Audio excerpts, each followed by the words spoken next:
Well, we'll see if we get something a little closer matched here with these lineups. So Tanner, previously playing on NIP the last time he was truly in a pro team, he played mid lane. He now transitioned into the 4 role. He only played like a month of 4 when playing in the closed qualifiers. He's now got a couple more months under the belt before the group stage start. So seeing him play Earth Spirit, quite a technical hero. It'll be interesting to see how well he's performing on this hero because he's only really truly played the role for like 3-4 months now. Sure. I mean, is this was he ever playing Earth Spirit mid in his mid days? Not really, mate. No, he was one of those generic mids. The SFs, the TAs. Yeah, exactly. Cheeky mag when it's you wouldn't expect, you don't think he did play it before he was moving into this position? No, not at all. This could be make or break for his Earth Spirit pick. This team, after a game, if they lose, they'll be like, maybe we shouldn't. That's exactly what happened in the closed qualifiers. They were playing a lot of, I think they tried playing some Willow and some Coddle, and they were like, maybe we shouldn't be picking at least the Coddle for a little bit of time. I mean, we'll see. Yeah, so we'll see. We'll see what he can pull out. Obviously, had the confidence to say, you know, let's run with us. UK Dota needs to win a game at some point, Owen. All right, this is the best chance they've got. Very evenly matched. They've beaten before. We might finally see UK Dota win a series in DPC. We'll see. We'll see. I'll see the deal. So far, adzantick, he did still take the Flame Guard level 1. Of course, knew that there was no threat of the tornado at the first level. It's obviously impossible. At this point, though, it is going to be there.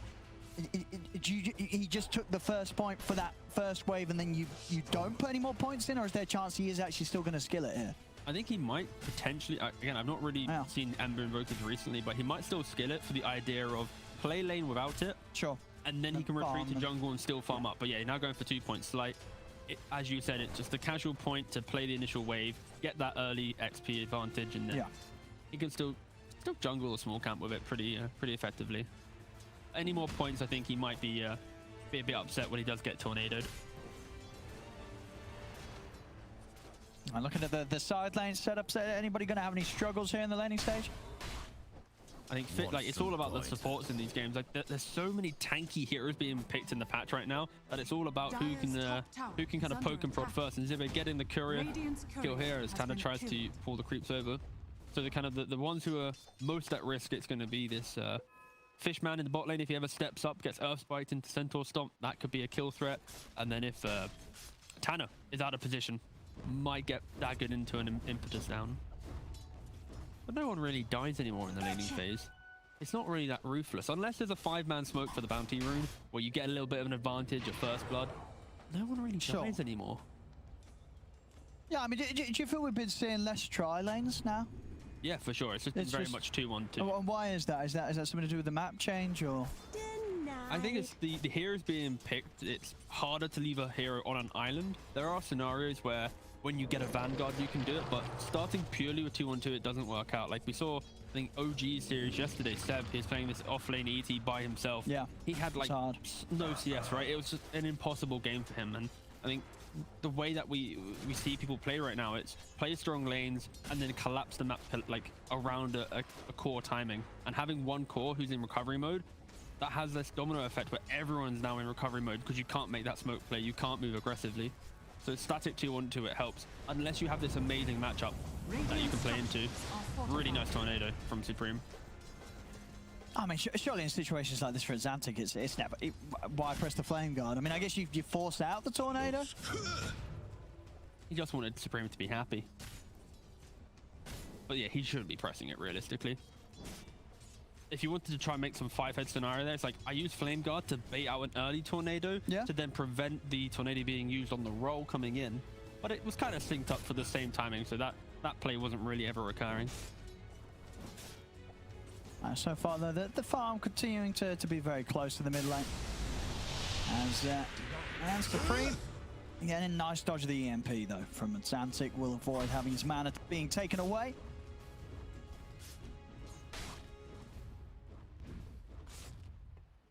Obviously, top lane, complete sort of share of CS. 25 for 5 against the 24 for 2. Over in the river, adzantick is going to try and chase down Xibbe. Xibbe, of course, also having a means to dispel, but that sleight of fist certainly hit hard. As 5 minutes in, finally getting the first blood, going the way of adzantick. the 3-point slight, you're going to rip through people. Oh, wow. Even pressuring the Centaur to have to TP all the way back to base as well. Managed to line up the 2-man stun and avoid them from being able to chase him down. Now we'll see what sort of... Oh, okay, again, Supreme. He has got the slight. And once more, able to dodge it. Both supports are here as well. You got Enchantress coming in and then the Lion as well. Verify. Ooh, a stun, not going to be enough damage. With the protection up. Oh, Fishman though. adzantick's fine. I mean, he was running straight in on them. Was he trying to get Supreme? Supreme wasn't even that low. What was he heading in for? Was he just desperately trying to push them away from diving? Yeah, for the Ember? Yeah, it was just maybe putting his ball. But I was so focused on the Lion coming in, I didn't really see the scrim just. Yeah. Whew. Oh, now Tanner's come up. Okay. What's going on in the mid? The supports, they seem desperate to sort of give Supreme a bit of a chance here, just throwing their lives at him. It's actually the big brain play. Supports kill mid, Malik tries to kill top. That's not going to happen though. No, I'm trying to get something out of nothing here. They're just feeding. Yeah, that was... Where adzantick lives. Oh yeah, Flame Guard down the drain. As UK Dota talent, we can also then be critical of the UK Dota players. It's a rite of passage within our scene. He's nearly got his orb of corrosion. As we've seen, those slight hits definitely hurt. If you can make some early moves at adzantick or get some support back up around in the mid. And this time into Breach, they do have really strong supports to play around a farmed core. Grimstroke, Earthroot, these are instrumental in early engagements going their way. And I'd love to see them group up like they did in previous series. Just run around the map together. Stop this Enchantress just freely farming your map. This is food right now. And that's what they've identified. But with no point in the chains. Yeah. You can TP out whenever you want. Well, that's true. Definitely one of the downsides there. I think very focused though. Look at him. And the farm, I mean, in that mid lane, really starting to amp up for Supreme. 44 and 10 on the Invoker. Top lane, Malik, of course, farming just as well as Charlie, but they need to do something about this PA. They're going to look for the dive. Straight they go underneath the tower. TP's coming in. And got the Ravage. They'll use it. Tornado does come out. A nice attempt for Supreme to try and hold them off the PA, but Charlie will still fall as into the breach, get the kill. They might even try and go for Supreme too. They're looking. They got the vision. Okay, no, they're gonna calm down there a little bit, but yeah, very good moves from the support duo, pressuring that PA, stopping from having that kind of free time farming equally against the Tidehunter. Supreme with the cold snap, trying to go for Fishman, but adzantick is able to wrap around. Slightfist brings down Xibbe pretty low, but Xibbe is able to back off. Tanner is also going to end up going down. The second round of the Slightfist does finish off Xibbe, and it will, by the looks of it, set up for them to take down Supreme as adzantick. There we go. Holds back and pops the slight to do it in style as adzantick will manage to get the cleanup. Double kill on the Ember. The Supreme Council is killing heroes with his supports as well. No, he's nice early moves here from Ember. The rune of regeneration. And a regen rune after all. Yeah, see where he's going to look to head now. They've got a lot of them up here, top four. They're going to try and sweep into the jungle. They know there's a chance that Charlie's backing off to start hitting the neutral creeps. And this is where Xibbe, the way that he was playing, he's warded for his own game. There's two deep wards on the Radiant side from Dire. This won't allow him defensively. Yeah, see? Oh, missed roll though. They're able to get in range for the X-Bar stun though. With the damage from adzantick, they'll have him. Another kill here for adzantick. Hold him. Dog. Got the chain locked down between the two of them. I haven't. He's out. He's into the creep, and with that, he'll be away. Oh, of course, maybe not with the enchant. They're able to hold the creep in position, but now they can't kill it. This is rather awkward. So, oh no! What's gonna? How does this end? Okay, life still up. Yeah. 800 HP. So what does he do? Oh, what are they doing? He can just TP now. Oh yeah, he can just jump out and rage TP. All right, this is not a play, lads. This is just not a play that's happening. Well, just transported him to safety. Oh yeah, I see what you mean. Well, they could have just kept him by. Yeah, exactly. It's just been like, if you want to go back, you'll die. Hey, let's move you nice and far away. Yeah, I was like, Well, yeah, okay. What are we doing? I mean, they had the same logic as me, which was like, we send him back to base. But then, of course, that doesn't work out. Press his own buttons there, Owen. Yeah, and he's away. Oh, Tanner. Oh, Supream needed one more hit. And Tanner actually ends up getting denied by the neutral creeps. It's another kill for adzantick. Charlie does have a DD. adzantick's going to look to reset, at least get the mana back up before he remnants out. Radiant's bottom tower is under attack. Got some stacks here as well. Malik's going to be able to have his hands on this. Whoa, dude! The double drop. And the vest out. Broomhandle as well. Could be a nice one here for adzantick. I guess he's maybe preparing the fade approach, but that plus 12 damage from the Broomhandle can feel nice. Now I'd love how, if they then move from this side of the map and go and contest the other side, preventing these ancients, because no one in Chicken Fighters can realistically farm these ancients that quickly. PA with Blur can maybe tickle down one small ones. Yeah, Tanner dying. Yeah. Luckily we're not keeping track of how many rolls he's hit, but the deaths we can keep track of. But yeah, still the ancients on into the breach from the Tidehunter. I think that is like the next key play. Thank you. 4 deaths. Well, they're going to go for this mid. Nice silence coming in play before the stop. He's pretty tanky though, Chessie. Yeah, he's the big boy. This is a nice move from Chicken Fighters. Move Chessie into the kind of the primary engagement. Allow him to soak up and kind of prolong some tower defense. Because right now, you are not in a position to fight. Your support duo, it's all about early aggression. And Lion, he does have finger to get kills. But he can't really kill any of these cores of confidence outside of Centaur getting the stomp off the double edge, then the finger. It's a very coordinated gank that doesn't occur unless deep on the towers. Very defensive stampede there. Luckily only 90-second cooldown, but this should unlock the mid tower or into the breach if they're to bring many more heroes. Xibbe found in the river here by into the breach. And slight struggle. I mean, adzantick, he's just racking up the KDA here this game. Kill after kill. Was he 6-0-0? Very nice game so far from adzantick. As bottom lane Tanner, he's been found against Supream. Well, slowly. Oh, okay, no, he doesn't feel confident pushing anymore. He knows that response could come in. But Tanner this time around actually able to live. Mid lane tower will go down though. All the action that's been going on around it into the breach and being able to keep the creep wave on it. Look at Charlie. Look at him trying to farm this ancient. This is just, oh no. It's going to take a long time. This is so sad to watch. And now Malik pokes his head. I mean, they can steal it. Yeah, they can. He's trying his best, poor old Charlie. He gets 79 gold for all your efforts. I mean, if Malik with Ravage available, AMP will at least put a stop to that. So now the mana's gone. He has 16-1 charges though, Malik.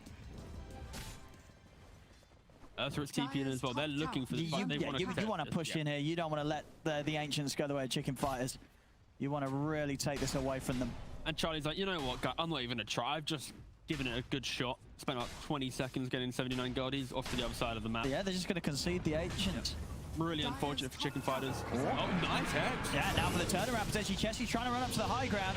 Got the catch on a Fishman. Fishman able to get the silence off in time. Tanner will fall to Supream and error. Tornado catches Fishman. Lovely angle there. Hit by Supream with a deafening blast as well. They'll take a second.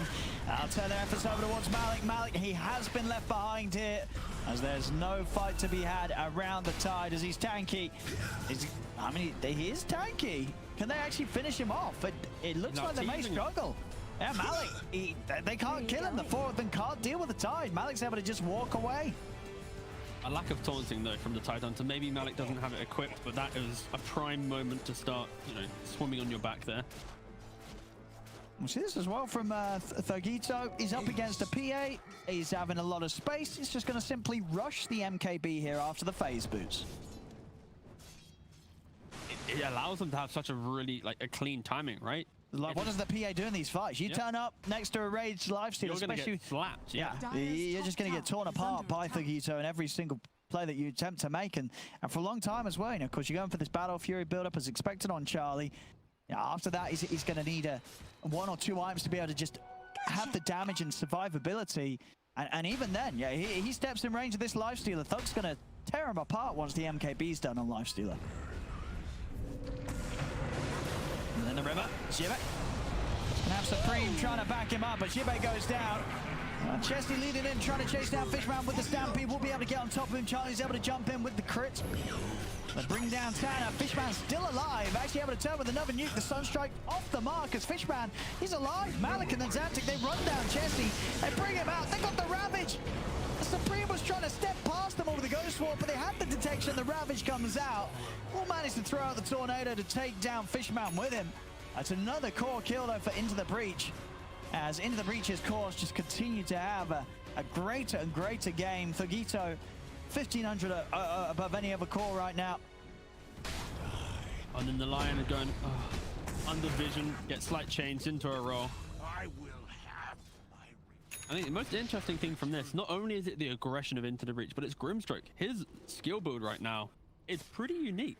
He's completely ignored his ultimate simply because Chicken Fighters, they aren't able to take a true clean fight. So he's like opting to go more into his Xibbe and to his Phantom's Embrace. I kind of like this. And you look at the lineup he has, there's nothing really big that he's comboing up the skull line. So you know, his other abilities amped up are going to do a lot. As we have this attempt onto Malik. Malik, is he actually going to go down? The dagger's in, he's still alive, Malik. They can't quite kill him. They put everything into trying to take down the time. Malik's able to step back. The rest of the Into the Breach come in. adzantick just picks up 2 more kills as this godlike Ember. 13 to 10. You know, it's only a 1k lead, but we are really seeing it as Chicken Fighters, they're struggling massively to fight into the breach right now. And now instantly into Roshan. They're just not giving Chicken Fighters any room to move. Well, we got no surprises here with the MKB rush. 4 minutes and 31 seconds faster than the patch fastest. 16-minute MKB. And then, you know, when you see that sort of iron timing, definitely one of the nightmares for the PA in this game, when you see a life stealer at this stage of the game already having an MKB against you. Yeah, PA normally, when you get to Battle Fury, you want to see your enemy, or your opponent also have like a farming item. But the fact that he went straight for a killing item, it's going to feel so bad. Charlie, he can't join any fight. He still hasn't completed Battle Fury just because the amount of pressure Into the Breach has been applying right now. Gold for me. It's very difficult for him to turn up. He's going to need a little bit more time. Into the Breach now, especially with the Aegis, they are going to keep this pressure on. Look for some tier 2 towers. Dire's middle tower. See if Chicken Fighters can buy the time and create space enough for Charlie to get those next 2 items online. Those fights beforehand are not going to be easy for Chicken Fighters.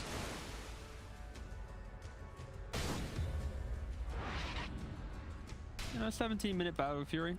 It's not the slowest, it's not the quickest. Still somewhat respectable, but just the pacing of this game is going to feel pretty irrelevant. You're going to need 2 items now to join any fight. Like, so just to have some kill threat, for BKB to even enter a fight, and it's the give or take. Like, do you go for BKB just to survive, but then you're still going to die to the right click of the life stealer? Do you go Deathstroke to kill the Grimstroke, but then you're just killing a support?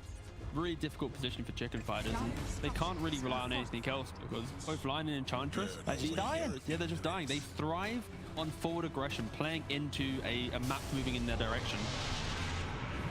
So bottom, having to pop the Stampede to get Supreme out there. Tanner's still able to close the gap though, and so's adzantick. Ever the Remnants, they get the catch onto Supreme. Has he got anything else to say when Ghost walks out? Tanner, mate, hit a roll, please. This game would be so much easier if you hit a roll. Supreme able to step away because of that. I don't get the catch. Thug, he wants to go for Xibbe. We'll see how aggressive he's feeling. Oh, he's very aggressive. Excellent. Okay, he's dead. Ah, yes. I have Aegis. I play alone. He's going to die 2 times here unless... Okay, Rage TP, never mind. He's not. They've got nothing to go through the Rage at all. Wasn't the most optimal of Aegis.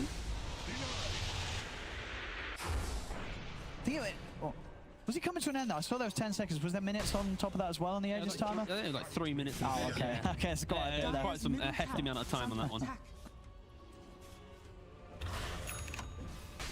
Man, if that was 10 seconds, then he's got balls of steel going there. Go on, I dare you. But now they move to the mid lane. They have no real concerns. Charlie's sitting here and Viz thinking about what he's going to be doing next. Blurred, sorry. Dire's middle tower. It's one of those games where you need the Enchantress to be skipping behind towers, you need PA to be aggressively farming the jungle, and then hopefully Into the Breach don't look towards pressuring the high ground. But with a wasted Aegis, that does give maybe Chicken Fighters some room, because Into the Breach maybe can't go high ground. We need to wait for our next Aegis. Oh, here we go. Tanner's in. And okay, doesn't want to stay in range of that. Dire's middle tower I want is to push under on for attack. Xibbe. A little too high, close to the high ground. Wow, Dire's top slowest tower battle has Fury fallen. timing. Oh no, All that's DPC. not a Dire's nice middle tower record. is under attack. Poor old Charlie. This is some support PAs aborted quicker than him. Support? Wait, we haven't had a support P, have we? I was just testing if you I passed. was like, I mean, I don't know. We have some crazy teams playing Dota now. No, yeah, luckily We support could have PA had a isn't support thing, yeah. PA. But technically it is viable with the orbital corrosion, dagger spam, but Yeah, support PA. don't do it. No, please. Max blur and stat. Yeah. You're a walking board. Yeah. Yeah. Press blur. Teammates can't flame you because they can't see you. You just level stats. You don't need crit. Yes, I think it's pretty creative. Invisible threat. Just like Charlie here. The threat to the trees. What a menace. Could quell any one of them. So yeah, he's TPing out as soon as he senses anything coming over The here. trees win. Well, still needs a fair bit of time here. Thug just getting further and further ahead, and in his farm of this life stealer having a very good game. And him and the adzantick just continuing to lead the charge this game. As that's the halberd done. So now not only having to deal with an MKB, also having to deal with a halberd. I mean, it's just this is excellent build-up, of course, from Thug against PA, as it's going to make this game a nightmare for Charlie. I will give massive props though to how Chicken Fighters have been playing this game. They've been able to hold this as a 3k lead, just in the way that they've opened up the map. If you see the minimap right now, all of Dire's heroes are in different lanes. Charlie is the biggest victim to this style, because he's not the one out in the open farming out the creep waves. He's getting whatever's given to him. So Charlie's not going to build this insane lead, but the rest of the team is building up, and that's why you see the support net worth, both Ench and Lion, they're sitting happily above both Grim and Earthquake, because they're the ones in the dangerous areas keeping it going. So Into the Breach, they're kind of a little bit lost right now, where they've got the lead, they had the Aegis, they wasted it, but they're not getting kills with their aggressive posturing. They're kind of just being completely outmaneuvered, which can spell, you know, disaster if they make one bad move, maybe a bit too cocky with moving with 4, not 5, and if Chicken Fighters are ready. But realistically, the 5-on-5 is going to be so favored towards Into the Breach with the amount of team fight that they have. That technically doesn't count as a hit roll, Tanner. It was on a neutral creep. Again, Tanner is also one of the other UK guys, therefore we are allowed to be most critical. If Into the Breach was to get to the upper division in some miracle turn of events, coming from being like 0-2 right now, we'd actually have more UK players than other nations, so we wouldn't be the smallest nation anymore. Maybe one season. Oh, wait, you're right for 2 players. No, absolutely not. How many games they need to win they have to win every game? Yeah, they need to win literally everything, yeah. They have to win every series now. Yeah, because they lost to the teams that would be contending for top 2 already, unfortunately. And Xibbe, yeah, dies. It's been so long since we've seen a death thing, right? Oh, it's been a bit of a slowdown in the plays. It just looks like it's going to speed up again, though, now. With the blink done on the tide, they're ready to make the jump on the high ground here into the breach. BKB complete on Invoker. Deso about... Okay, no. He's going to go for the BKB on PA. He was about to buy the Deso, but decided, no, I need to be able to enter the fight right now. I can't continue farming. Still about a K away from that. That Thug just chomping on this tier 3 tower. Yeah. Error. He's got Tanner here. Bring some TPs back to see if they can catch him, and they will. Error's gone. Swing. Bring the wave back in, and that threat of Malik, definitely something that Chicken Fighters have to be very wary about, especially if they are going to try and get Charlie involved. Yeah, I think Into Breach, they're going to play this a little bit slow. They realize the potential poke that Chicken Fighters have at the high ground. Always very scary when your high ground source is just the life stealer. You love me some Kraken shell procs. But yeah, this is why life stealer doesn't feel that great in these type of games, even when the map presence is good. Going into high ground, into the Lion Hex, then with a Sunstrike and a Finger with a PA explosion, it's so hard to deal with. So the way in which they want to approach this high ground siege is with vision behind them, so there's no wraparound, and an Aegis. That's why they aren't going back to mid straight away, even though you might think they have a good timing. It's that potential throw factor with the amount of damage that they have in a small period of time from Chicken Fighters. Tanner, he's in. He hits the roll, gets the connection, hits another one there. There you have it. Easy. Said Tanner. Dire's bottom tower has fallen.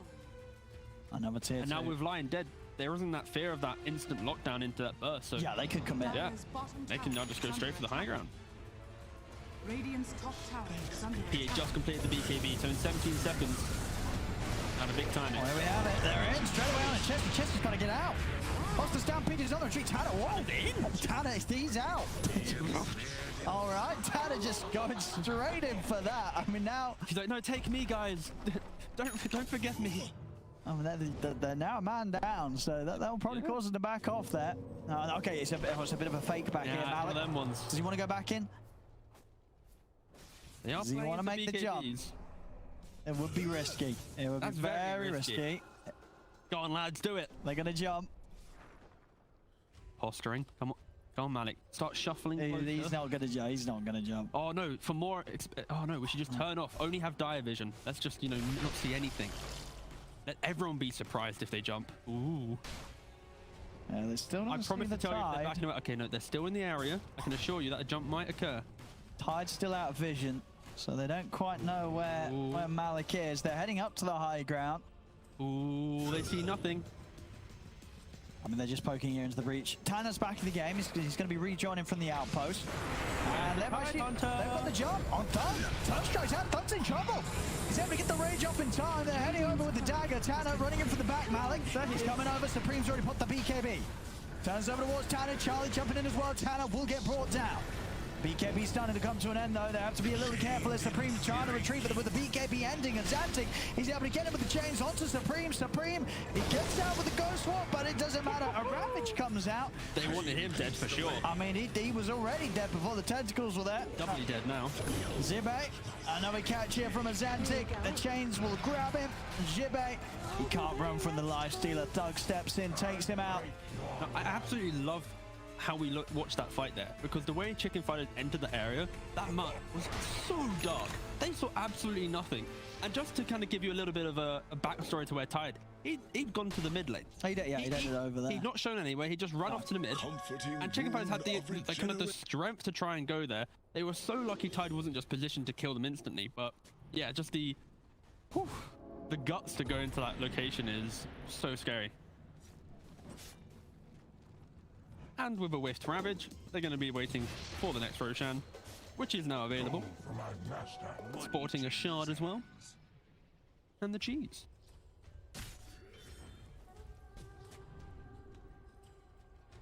Who's getting the shard this game?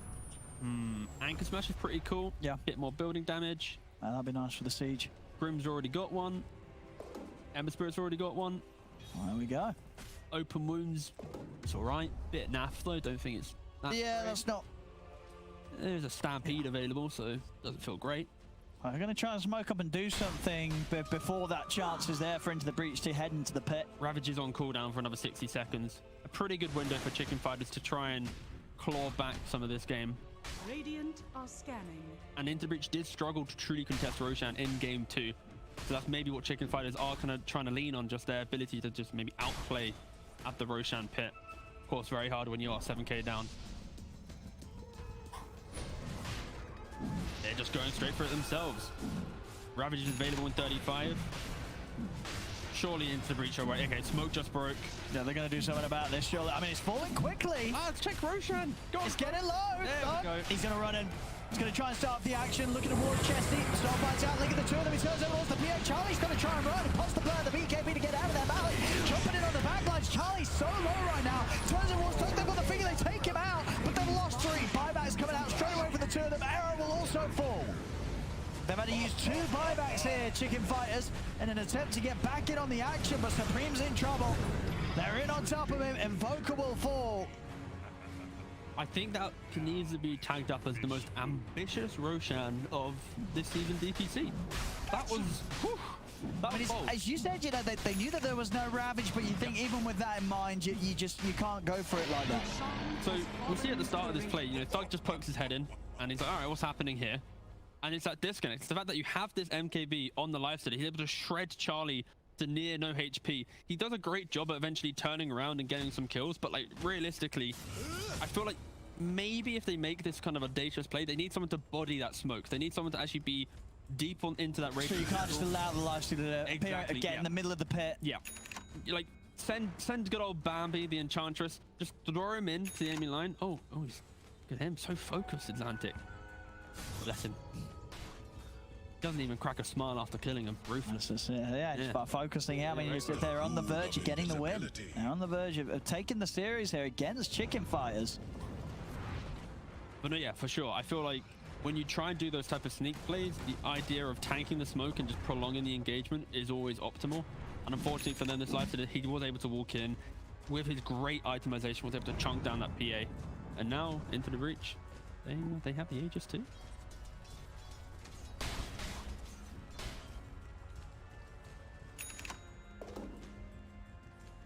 Charlie, he just wants his Deso, man. He's up there, top lane. Finally gets a creep wave to farm. He's got it. He's got it. He's got the Deso, so they've got decent damage output, but again, it's a little scary, the jumps that can come out and the damage as well this stage. And in fact, that's just straight in under the tier 4s. They commit immediately onto error, jumping the Lion. Look at adzantick though, he just doesn't care about what they have. He's just remnanting in, slighting, killing the supports instantly. And when you have this Axe build, it's just so easy to apply that pressure to the supports. Dire's middle barracks are under attack. What can they do here? The racks have been taken away from them. Malik with Thug ready to go. Their base, I think. Oh yeah, as there doesn't seem to be too many options here for Chicken Fighters. They've got to do something. Otherwise, they're going to just continue to lose lane after lane. Charlie's going to try and commit, but the Ravage comes out and counterplay. He's able to jump there, able to burst down Thug. Thug is out of the fight. Can Charlie get anything more? Turns over towards the Ember Spirit. He's out of mana, so they will bring down adzantick once. So they can do it a second time round here. adzantick's back with a second life over to the side. Tanner is committed on by Supream. The BKB out. Chessie back in with another Who's-Dom. As Malik gone. Got a remnant away here. adzantick, if they got any catch for him. The Tornado's already been used. So the last two of them will get out of there. All in all, a solid hold there from Chicken Fighters. Yeah, beautiful stuff. They're able to bring down the Aegis, and on top of that, yeah, getting that perfect jump onto Thug. Thug just wasn't ready for that. Has to be a little more careful, as with the damage they do have online, they will manage to burst these targets within the duration of the lockdowns they have and the BKBs. Yeah, that was honestly like the perfect jump they could have ever asked for. Like, it's so hard to get through those lines. The lockdown on Lifestealer, he has cheese, he has wand, he had rage. He wasn't able to get any of them off, and that alone just gives you a good window to get a kill. So Chicken Fighters, with this type of play occurring, the respawn time on Twitch is pretty quick, so they can't really make any forward map pressure, but it at least unlocks the fight for Chicken Fighters, where they should understand we can fight if we do this exact combination. And that's kind of the biggest learning tool right now, is they know how to approach the next fight because they just had one successful one. And when the game's going hard, it is often quite kind of, you know, foggy to try and understand truly how you approach it, but that should kind of at least give Chicken Fighters an understanding of where to go next. Have some vision out, lock down the lifesteal instantly, apply it with a finger and a sunstrike, and then you're going to be in an okay spot. But if Into the Breach just group up again, if Lifestealer just gets rage off, they're going to be pretty fine with that type of fight. I mean, as you say, that was a fight where Thug it was like a 1 in 10 couldn't do anything. Yeah, exactly. Didn't get a chance to get a single hit off, so as long as they can make sure Thug's not on the front lines, or at least has some sort of save or backup behind him. Lifestealer now infested into the Ember Spirit with the Axe. He can get across the entire map. They found Charlie. Charlie's trying to TP out. Ooh, that was close. That was indeed. Makes it away there, Charlie. Oh, certainly a little bit spooky with Thug being on top of him. That's where you needed a basher. You know, the psychological damage of bashing the PA, who's blurred, BKB and all that. Oh, unfortunately, he didn't have it. He's just going for a heart, just so he doesn't die to this very specific combination of damage that we just spoke about. But no BKB on Charlie. This could be another set of barracks being pressured. Now it's going to be very hard for Charlie to step forward with the BKB on cooldown. Thug is going to get caught, but there's the counterplay. Malik's in with the rally, but they've lost Thug. Again, Thug will be burst at the start of the fight. Still a tough fight for Charlie to get in. He's going to try. Charlie commits.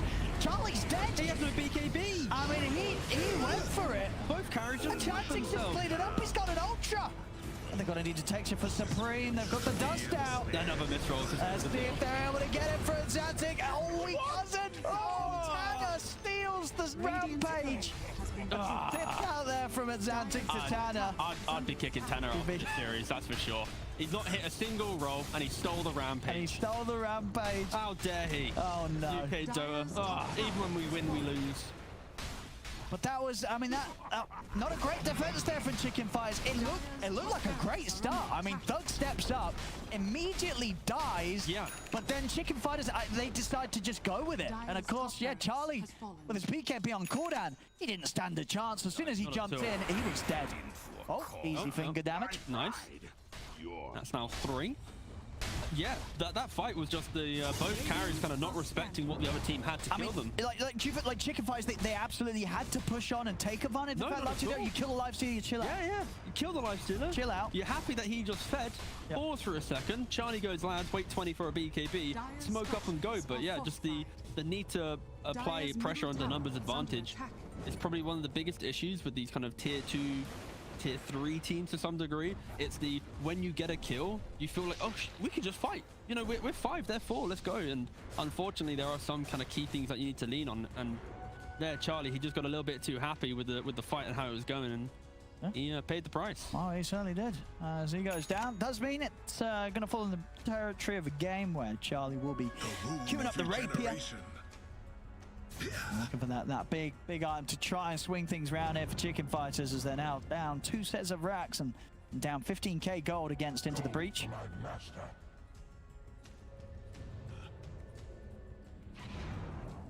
Now, yeah, Chicken Fighters, they're going to be pretty desperate to make a move here. If they take, do they just take another defensive fight? Are they going to be proactive? Realistically, playing around their tier 4s, playing around their tier 3s with buybacks will be the best play they can make before a Roshan contest into the breach. They're not allowing that. They're just going to instantly run at them. And Charlie's queued up the rapier. He's like, I've got nothing else, lads. 1,000 gold away though. We have the jump. Ember Spirit with the outs. Conditioning is always punished. Looks like a pretty dead Xibbe. I mean, maybe with the stampede, actually. Xibbe, they were able to get him out of there. Now into the breach. They don't have to creep way from down bottom, but obviously in the other lanes, creeps are pushing in. Charlie is 300 gold away from his rapier. He's going to get it. Yeah, and the way that they've been playing so far, if they get one jump onto the Ember Spirit, doesn't really have any armor items to play defensively into this, so could be an explosive play if they don't get mega straight away. Well, it looks like they don't have fortification either. Yeah. Range Rider's got a war on the side. Tanner! Nah, we should be used to this by now, Owen. It's fine. There's smiles on adzantick there. See, inside he's like, that's what you get for stealing my rampage. All right, so the panel 100% has to ask if Tanner will be allowed to play us for it again. That's 100% what they're laughing about right now. I can feel the UK to UK. That's what's going on in the squad, yeah. Tanner's like, oh, guys, I don't know what's happening, but we're winning. Let's go. Yeah, I hope they ask that question in the interview. Good stuff though from the lads. They have been very aggressive in this game, and it is fundamentally it's the support duo, the type of heroes that they're playing, the aggression that they can apply in the early window of the game. When they have kill threat, they really do punish that, and they bring that into the game. Yeah, we saw what Liquid. They're a squad that likes to run the Earth Spirit Grimstroke support combo. Very potent, and it gets the action going. It certainly does.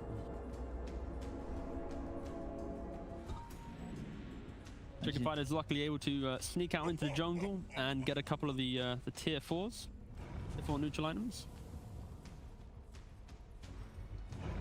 Trips to cloak for the PA. Not going to feel that great, but a little bit more tankiness. All right, they got the Minotaur Horn too. Okay, second BKB for Charlie. There we go, looking for the Megas. Instant TP back to base here from the team of Chicken Fighters. Can they get a jump? Oh, well, into the breach, I should be the first to jump then. Being careful there, they are respecting the rapier on the PA. Yeah, they're just waiting for the next Roshan.